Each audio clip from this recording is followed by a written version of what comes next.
Hey, my name is Eric Monecelli. I'm the Director of Communications at Infinity Ward, and we're here at San Diego Comic-Con. Let's start by talking about what's new when it comes to Call of Duty. Yeah, we had a great panel that happened actually on Thursday. Our whole, well, not our whole cast, but a lot of our cast members were on stage. They got to talk through some of the performance capture, and we showed off a brand new cinematic that happened sort of early on in the game when Captain Nick Reyes sort of takes command of the Retribution and becomes, full-fledged captain and the commander. So we showed that, and then we have some really big news that we're bringing back the terminal map for pre-order, and that'll be available. If you go pre-order the game, you're going to get access to the terminal map. Can you talk a little about the performance capture and how you guys are pushing that forward in this game? Yeah, I mean, there has been so much work on this, and performance capture is sort of like a linchpin of the game. We really dove into it. We went wholeheartedly. The studio itself, we built a performance capture stage from the ground up for this game, pretty much. So if you drive like 5 minutes away from our main studio, we have a whole PCAP stage that has a full array of brand new state-of-the-art cameras, and we do the whole sort of everybody gets in their suits and you capture everything, facial, voice, everything on that stage. So, that sort of thing, those innovations we've been pushing forward, and also we want to make sure that we're telling this really immersive narrative. We're really into sort of make sure the player has a ton of agency. Can you talk about what we know so far of the story? Yeah. So far in the story, what we've talked about is how Captain Nick Reyes sort of comes into his leadership role, and then a lot of the cast and crew, what they've done, and sort of like their different characters in the game. So we went really deep into, Ethan, who's sort of their robot character. That's the best way to describe him. He's actually humanoid. He's sort of got a personality construct. Then we went deep into Lieutenant Salter. We also went deep into Sergeant Omar. So those characters, we sort of fleshed them out a bit, and we have this whole cast and crew. We showed a video with actually a Comic-Con and a panel with Kit Harington and Admiral Stanley Koch, and he talked a little bit about that role and getting into it. So, we're talking a lot about the characters and that sort of thing. We're setting up the sort of groundwork for the stories. You're going to be fighting this war that's sort of the first 12 hours of this epic struggle.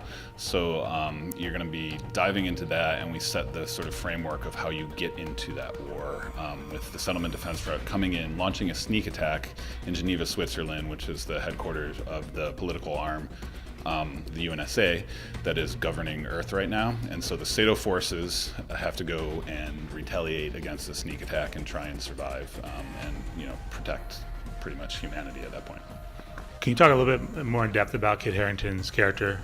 Yeah, I mean, we have, we've talked a little bit about him. He's Admiral Stanley Koch, and essentially think of Admiral Stanley Koch as one of the cruelest, most villainous, just also self-righteous in a lot of ways, characters you can ever get. He has an agenda, a clear agenda, thinks he's better than everybody else, thinks he's better than sort of the rest of humanity, all these people behind him.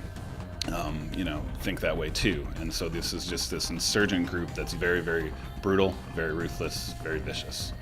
Where do you feel this antagonist fits in? Because Call of Duty is always really focused on building up these really bad guys that you go up against. Yeah, I mean, so this is sort of a little bit of a departure, because there's going to be no sort of backstabbing, no treachery. There's nobody in your crew that's going to be a surprise villain or anything like this. This is a very clear evil villain versus a very clear group of soldiers that are at the side of good. So, in the sort of way that we're telling a classic war story, it was just the right fit. It was the right fit in terms of, outlining a narrative that had the right impetus for why these sort of actions are happening, why the Earth is so being brutally assaulted, and things like that. Creatively, can you talk a little about how the story is laid out for this game, and how that ties into the action and the set pieces that people play through? Yeah, so the story is laid out in we have the writer here, so he'll be talking to this much more in depth, but the story is laid out in such a way that we want to make sure that when you pick up that controller, you are basically in the boots of Captain Reyes throughout the whole campaign. We wanted to tell a story that had a clear beginning, middle, and somewhat of an end. We're getting there, and we have a way of doing that the player's always going to feel like they have a lot of control, a lot of choice, a lot of agency. You're going to take command of this warship. You're going to be able to plot your course where you want to go. If you want to pick some side missions, you can engage in those and that sort of thing. So the narrative sort of is this wrapper for allowing players a lot more immersion and agency than they're used to.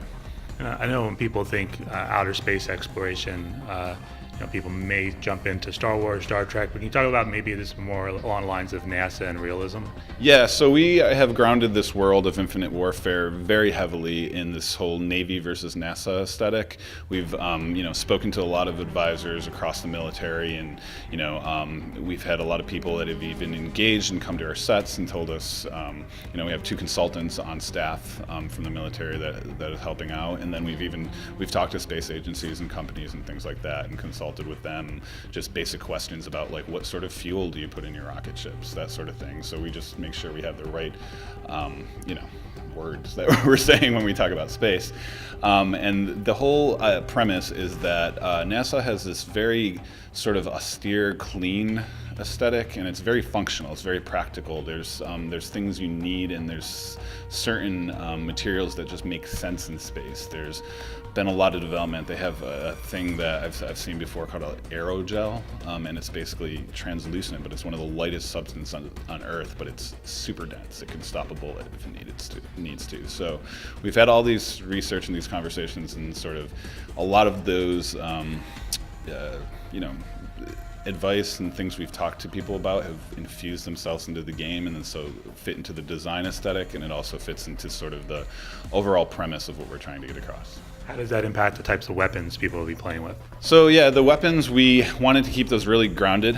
We wanted to keep them familiar. We wanted to make sure that when you pick up a weapon, it's a Call of Duty weapon. You can aim down sights and you will feel like traditional standard Call of Duty. So we will have different weapons because we're in the future a little bit. They'll seem a little bit different, but there's a lot of weapons that'll be very familiar to people to feel like purely ballistic based and that sort of thing.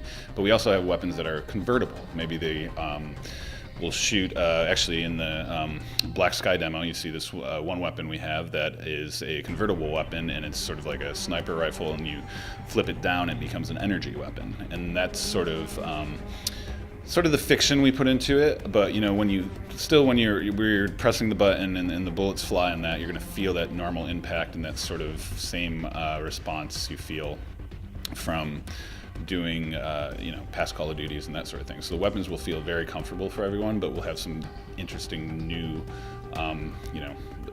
sort of technologies we can explore. There's 4 different manufacturers, possibly 6 different manufacturers we're still working out for the weapons that sort of have different they have different kind of specialties. Some of them are good at making energy weapons, some are good at making ballistic and that sort of thing. So you'll see, and we get into like prototyping weapons and things like that too. A lot of stuff has happened in the esports world since you guys last released the Call of Duty. How does that impact as you develop a game like this?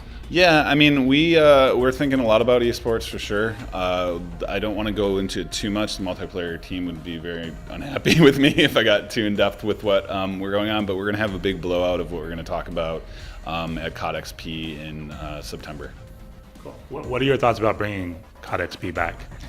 I think it's amazing. Like when it happened 5 years ago, unfortunately I didn't get to go, but I heard all the stories from it. People still talk about it to this day. It was just one of those super fun events, very organic, very much, the community we have is so passionate and so driven, and it's so great to get them all together, talking, changing ideas, jumping in a Jeep and riding around obstacle course if they want to, like they did in 2011. And we have some amazing things this year. I'm super excited. We did a Jackal VR experience, so you can actually climb into a Jackal and sort of strap on your VR and you'll feel like you're in a Jackal. And so there's going to be laser tag, paintball, there's obviously the World League Championship. So just a lot happening. There's going to be great energy and a great experience at the forum, I think, in September.